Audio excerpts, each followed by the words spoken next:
Hello guys, welcome to our YouTube channel Commerce Plex. Guys, I hope आप सब बढ़िया होंगे, स्वस्थ होंगे, हेल्दी होंगे, ओके, मस्त होंगे। अच्छे अच्छे हमारे जो वीडियोस हैं आप देख रहे होंगे, लेक्चर्स पढ़ाई कर रहे होंगे टाइम टू टाइम। तो गाइस, अब आज हम नया लेक्चर स्टार्ट करने वाले हैं, नया सब्जेक्ट स्टार्ट करने वाले हैं जिसका नाम है मैक्रो इकोनॉमिक्स। काफ़ी डिमांड आ रही थी कि सर आप मैक्रो इकोनॉमिक्स भी पढ़ा दीजिए, बिकॉज प्रॉब्लम ये हो रही किसी स्कूल्स में ऑनलाइन क्लासेस आपकी चल रही हैं। आई नो कहीं इंडियन इकोनॉमी पढ़ाई जा रही है, कहीं मैक्रो इकोनॉमिक्स पढ़ाई जा रही है, और कहीं दोनों पैरेलल चल रही हैं। तो मैंने सोचा यार ठीक है, अब दोनों पार्टीज़ की बात सुन लिया जाए और अब दोनों ही चीज़ें को साथ में पैरेलली स्टार्ट कर दिया जाए। इसलिए गाइस, मैं आज से माइक्रो इकोनॉमिक्स के लेक्चर्स भी आपको डालता रहूँगा। आप इसको बाकायदा टाइम टू टाइम देखते रहिए। मेरे जो इंडियन इकोनॉमी के जो भी इंडियन इकोनॉमिक डेवलपमेंट के जो भी लेक्चर्स थे, जो भी 4 लेक्चर्स मैंने अपलोड करे हैं, वो मैं अपने आई कार्ड में ऊपर शेयर कर दूंगा, वहाँ से जाके देख लीजिएगा। ओके, अदरवाइज आप मेरे चैनल की प्लेलिस्ट में तो आप जाके मिल ही जाएंगे आपको सारे, और बाकी मैं डिस्क्रिप्शन बॉक्स में उसके लिंक भी डाल दूंगा। गाइस, ये नोट्स हैं, इस नोट्स के लिंक्स भी आप नीचे डिस्क्रिप्शन बॉक्स में जाके डाउनलोड कर सकते हैं, राइट। एंड अब हम आते हैं हमारे टॉपिक के ऊपर। टॉपिक स्टार्ट करने से पहले मैं आपको कुछ जानकारी देना चाहता हूँ। यदि आपने हमारा चैनल तक सब्सक्राइब नहीं किया है तो प्लीज़ सब्सक्राइब करिए, बेल आइकन हिट करिए, ताकि आपको समय पर जिस समय हम वीडियो अपलोड करें विद इन नैनो सेकेंड्स आपके पास नोटिफिकेशन पहुंच जाए और आप हमारा लेक्चर फटाफट ले सके। ठीक है, ज़्यादा टाइम समय वेस्ट ना करते हुए, ज़्यादा समय गवाते ना हुए, अब हम डायरेक्ट टॉपिक पे आते हैं। अब हम पढ़ेंगे मैक्रो इकोनॉमिक्स। अब बोलेंगे सर हमने बचपन का मतलब क्या, 11th क्लास में हमने 11th क्लास में माइक्रो इकोनॉमिक्स पढ़ा था। माइक्रो इकोनॉमिक्स का मतलब होता है सर एक के बारे में बात करते हैं, वहाँ किसी इंडिविजुअल के बारे में बात करते हैं, किसी इंडिविजुअल फर्म के बारे में बात करते हैं। बिल्कुल सही बेटा, आप बिल्कुल सही पढ़ के आए हैं, आपने पूरे 12 महीने बिल्कुल सही चीज़ पढ़ी है। अब हम आते हैं मैक्रो इकोनॉमिक्स के ऊपर। मैक्रो इकोनॉमिक्स का मतलब होता है बेटा बड़ा, ब्रॉडर इन द सेंस। यहाँ पर हम पूरी कंट्री की बात कर रहे हैं, पूरी कंट्री की इकोनॉमी की बात कर रहे हैं। ठीक है, तो हम पढ़ते हैं क्या है meaning of macro economics. The term macro in English has its own origin in the Greek term markos, which means large. English में मैक्रो बोलते हैं और ग्रीक में मार्कोस बोलते हैं। अभी जो इंग्लिश में मैक्रो वर्ड है, इसकी शुरुआत कहाँ से हुई? इसकी शुरुआत हुई है ग्रीक वर्ड से जिसका नाम क्या था, मार्कोस। कहाँ से? ग्रीक वर्ड से जिसका नाम था क्या, मार्कोस। विच मीन्स लार्ज, जिसका मतलब क्या था, बड़ा। मैंने आपको पहले ही बताया था। The context of macro economics large means economy as a whole. तो भैया जो कंटेक्स्ट होता है मैक्रो इकोनॉमिक्स का, जो कंटेक्स्ट है, ये जो आपने भाई आपने बोला सर मैक्रो का मतलब, मैक्रो जो वर्ड है वो इजाद हुआ मार्कोस से, मार्कोस का मतलब होता है लार्ज। तो इस लार्ज का मतलब क्या है, आप क्या लार्ज बोलना चाह रहे हो, किस चीज के बारे में लार्ज बोलना चाह रहे हो? तो बच्चों, स्टूडेंट्स, मैं जो है लार्ज इकोनॉमी के बारे में बात कर रहा हूँ, कि मतलब वो जो मैं लार्ज वर्ड यूज कर रहा हूँ वो लार्ज वर्ड नहीं है, वो एक इकोनॉमी वर्ड है। इकोनॉमी एज अ होल, पूरी एक कंट्री की अर्थव्यवस्था को इकट्ठा लेना, उसे हम बोलते हैं मैक्रो। और उस बाकी इकोनॉमिक्स क्या होता है वो तो आपने माइक्रो के इकोनॉमिक्स पढ़ते वक्त भी पढ़ी होगी, बिकॉज आप इकोनॉमिक्स माइक्रो की पढ़ो चाहे मैक्रो की पढ़ो, माइक्रो और मैक्रो का मतलब बदलेगा, लेकिन इकोनॉमिक्स आखिरी में तो वो सेम ही रहेगी ना भाई से बेटा। तो बस बिल्कुल सही बात है। माइक्रो का मतलब individual, individual firm, individual person, macro मतलब एज अ होल इकोनॉमी। अब इकोनॉमिक्स क्या होती है? आप बोलोगे सर आप ये जो आप लिखा हुआ है तो हम पहले 11th में पढ़ चुके हैं। बिल्कुल आप पढ़ चुके हैं, अच्छी बात है बेटा, एक बार रिवाइज कर लेते हैं आपके, बिल्कुल आप जो भी पिछले साल, पिछले अभी 4-5 महीनों में आपने जो भी आप भूल गए हो वो आपको दिमाग में ताज़ा हो जाए। तो what is economics all about? Economics is about the study of problem of scarcity and choice. Economics क्या है बेटा? एक पढ़ाई है। किसकी पढ़ाई है? एक प्रॉब्लम ऑफ स्कैरसिटी और चॉइस की, यानी कि कमी की और चॉइस की। आपके पास क्या है, आपकी इच्छाएं तो बहुत सारी हैं, लेकिन आपके पास अवेलेबल रिसोर्सेज बहुत कम है। अब आप चाहते हैं कि मैं डेयरी मिल्क भी ले आऊं, चाहते हैं मैं किटकैट भी ले आऊं, और चाहते हैं पर्क भी ले आऊं, लेकिन जेब में सिर्फ 10 रुपए का नोट पड़ा हुआ है। तो अब क्या करोगे आप? आपके पास चीजें बहुत सारी, चाहत तो बहुत है, लेकिन क्या है, पैसों की स्कैरसिटी है। और पैसों की स्कैरसिटी है, वो 10 रुपए की स्कैरसिटी है। तो आपको क्या करना पड़ेगा? चॉइस करनी पड़ेगी। क्या करनी पड़ेगी? चॉइस करनी पड़ेगी। आपको चॉइस 3 चीज के बीच में करनी पड़ेगी। आप सोचोगे किटकैट लूं, पर्क लूं, या डेयरी मिल्क लूं। 10 रुपए में ये भी 10 रुपए की आएगी, ये भी 10 रुपए की आएगी, ये भी 10 रुपए की आएगी, और मेरे पास इन टोटल पॉकेट में कितने रुपए हैं? 10 रुपए हैं। कितने रुपए हैं बेटा? 10 रुपए। राइटिंग में थोड़ी बेकार है तो आप प्लीज एडजस्ट कर लेना, होते होते सही हो जाएगी कुछ दिन तक। ठीक है, अभी आप प्लीज स्टार्टिंग में तो आप थोड़ा सा एडजस्ट ही करें। ठीक है, तो टोटल पॉकेट में आपके पास है 10 रुपए, लिमिटेड। क्या है आपके पास? स्कैरसिटी है, पैसों की आपके पास स्कैरसिटी है। अब आपको क्या करनी पड़ेगी, इन तीनों में से चॉइस। क्या करेंगे आप, इन तीनों में से आप क्या करेंगे बेटा, आप चॉइस करेंगे। आप तीनों में से चुनेंगे कि मैं क्या लूं। आप सोचेंगे मैं तीनों में से किटकैट लूं, पर्क लूं कि डेयरी मिल्क लूं। आपने बोला है सर एक काम करते हैं, किटकैट ले लेते हैं, क्योंकि किटकैट मेरी फेवरेट है इसलिए मैंने किटकैट चूज कर ली। किटकैट ले लेते हैं, ठीक है। तो आपने क्या करा, आपको इससे मतलब समझ में आ गया कि आपने क्या करा, इकोनॉमिक्स लगाई। यार ठीक है, अब क्या करें, अब मुझे इनमें तीनों में से पसंद लेना तो मुझे तीनों था, ठीक है, लेकिन मुझे अब तीनों में से मेरे पास क्या है, 10 रुपए। हाँ, यदि मेरे पास 30 रुपीज होते तो मैं शायद तीनों खरीद लेता, लेकिन अब मेरे पास 10 रुपए हैं। अब मेरे पास 10 रुपए की स्कैरसिटी है, अब मुझे चॉइस करनी पड़ेगी। अब चॉइस करनी पड़ेगी तो मैंने चॉइस किया जो मुझे सबसे बेस्ट लगा, जो मुझे सबसे अच्छी लगती है, तो मैंने उस हिसाब से लगा किटकैट बेस्ट है, तो मैंने किटकैट बाय कर ली। तो आप यहाँ पे आपने क्या लगाई, इकोनॉमिक्स। तो आपने, आई होप यहाँ से इस एग्जांपल से आपको इकोनॉमिक्स का मतलब समझ में आ गया होगा कि आपके पास चीजें तो लिमिटेड होती हैं, ठीक है, लेकिन आपकी डिजायर्स वांट्स जो होती है वो अनलिमिटेड होती है, राइट। ठीक है, तो हम यहाँ पे अपना पहला पॉइंट समझ गए एग्जांपल से, गुड। अब आते हैं हम economics find ways of reconciling unlimited wants.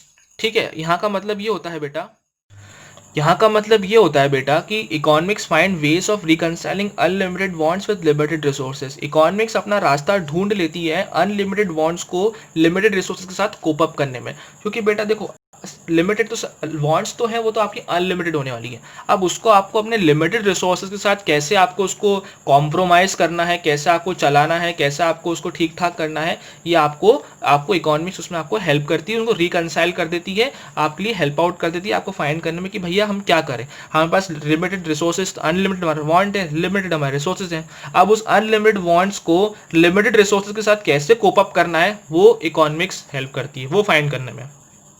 Next point है, economics is a study of how an individual, firm, country uses its limited resources to fulfil the unlimited. वही मैंने जो ऊपर कहा, इकोनॉमिक्स एक स्टडी है कैसे एक इंडिविजुअल, कैसे एक फर्म, कैसे एक कंट्री यूज करती है अपने लिमिटेड रिसोर्सेज को फुलफिल करने के लिए, क्या बेटा, अनलिमिटेड वांट्स। अनलिमिटेड वांट्स को पूरा करने के लिए एक लिमिटेड रिसोर्सेज की कैसा इस्तेमाल करना है, ये इकोनॉमिक्स पढ़ाती है हमको, ये हमें पढ़वाती है, ये हमें बताती है, ये हमें हेल्प करती है।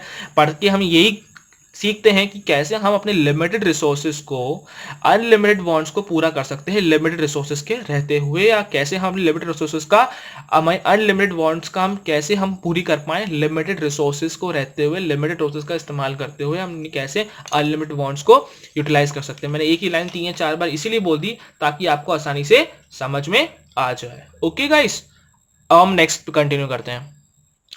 आपने 11th क्लास में माइक्रो पढ़ी थी, क्या पढ़ी थी गाइस, माइक्रो, ठीक है। माइक्रो का मतलब क्या था बेटा, इंडिविजुअल फर्म या फिर इंडिविजुअल इंसान या फिर कोई एक इंडिविजुअल फर्म की स्टडी करना, इंडिविजुअल इंसान इंडिविजुअल फर्म की स्टडी करना, ठीक है। किस बात की, लिमिटेड रिसोर्सेस को यूज करना, ठीक है, लिमिटेड रिसोर्सेस को यूज करना, ठीक है। उसके बाद unlimited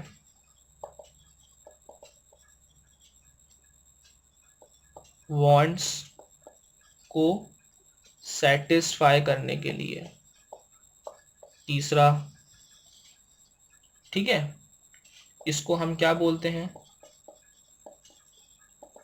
micro.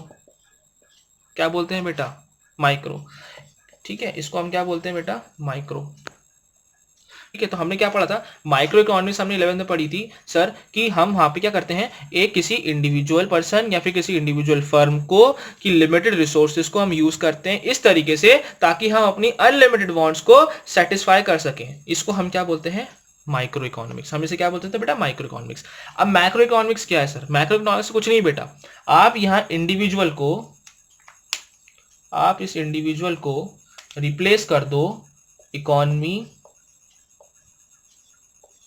As a whole, economy as a whole, पूरी पूरी कंट्री की इकोनॉमी को, पूरी कंट्री की इकोनॉमी को मैं ढंग से लिख देता हूं, आपको समझ में नहीं आएगा, पूरी कंट्री की इकोनॉमी को,